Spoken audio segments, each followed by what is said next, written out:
லைஃப்பில் இந்த மாதிரி ஒரு பெயின்ஃபுல்லான ஒரு சுச்சுவேஷனை நான் ஃபேஸ் பண்ணதே கிடையாது. மனசு முழுக்க வலி வலி மட்டும்தான். இந்த சுற்றுப்பயணத்தில் என்னென்ன மக்கள் பார்க்க வராங்க, அதுக்கு ஒரே ஒரு காரணம் தான், அவங்க என் மேலே வச்சிருக்கிற அன்பும் பாசம். அந்த அன்புக்கும் பாசத்துக்கும் நான் எப்பவும் கடமைப்பட்டிருக்கிறேன். அதனால தான் இந்த சுற்றுப்பயணத்தில் மற்ற எல்லா விஷயங்களையும் தாண்டி மக்களுடைய சேஃப்டி, அதில் எந்த காம்ப்ரமைஸும் பண்ணிடக்கூடாதுன்றதுக்காக தான் அது என் மனசில் ரொம்ப ஆழமாக இருக்கும் அந்த எண்ணம். அதனால தான் இந்த அரசியல் காரணங்கள் எல்லாத்தையும் தவிர்த்துட்டு ஒதுக்கி வச்சுட்டு மக்களுடைய சேஃப்டி மட்டும் மைண்டில் வச்சுக்கிட்டு அதுக்கான இடங்களை சூஸ் பண்ணுறது, அதுக்கான இடங்களை பார்த்து பெர்மிஷன் கேட்குறது, போலீஸ் டிபார்ட்மெண்ட்டில் அதை ரிக்வெஸ்ட் பண்ணி கேட்போம்.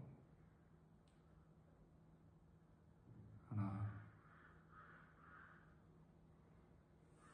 நடக்கக்கூடாதது நடந்துருச்சு.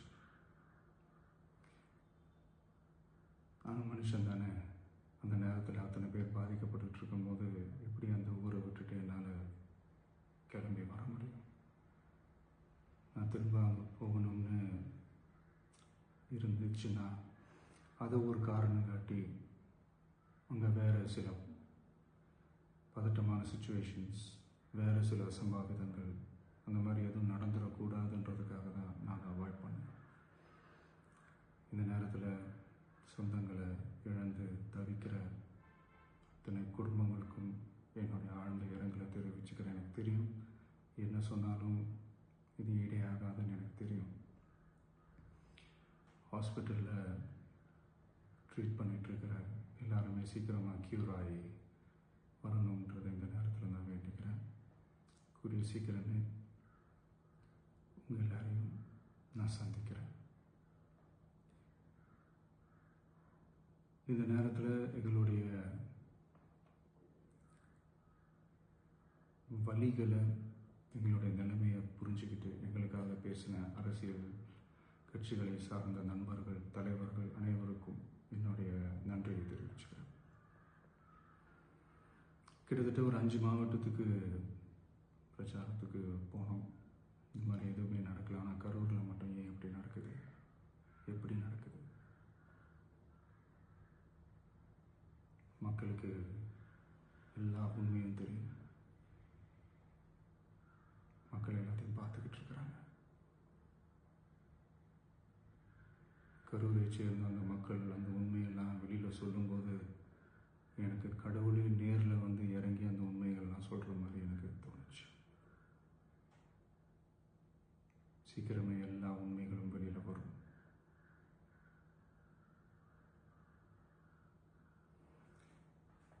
எங்களுக்கு தரப்பட்ட இடத்துல நாங்கள் போய் அந்த ஸ்பாட்டில் நின்று நாங்கள் பேசிட்டு வந்தோம். அதை தாண்டி எந்த தவறும் எங்கள் சைடில் நாங்கள் எதுவும் செய்யலை. பட் இருந்தாலும் எங்கள் கட்சியை சேர்ந்த நிர்வாகிகள், தோழர்கள் மேலே எஃப்ஐஆர், அது மட்டும் இல்லை சோஷியல் மீடியாவை சேர்ந்த நண்பர்கள், தோழர்கள் அவங்க மேலே எஃப்ஐஆர்லாம் போட்டு இப்போ பிடிச்சிக்கிட்டு இருக்கிறாங்க.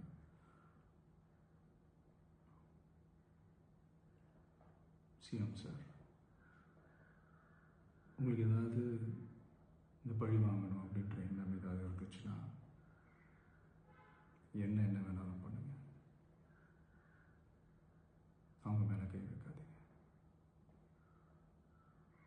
நான் ஒன்று வீட்டில் இருப்பேன், இல்லை நான் ஆஃபீஸில் இருப்பேன். என்ன வேணாலும் செய்யுங்க. நண்பர்களே, தோழர்களே, நம்மளோட அரசியல் பயணம் இன்னும் ஸ்ட்ராங்காக, இன்னும் தைரியத்தோடு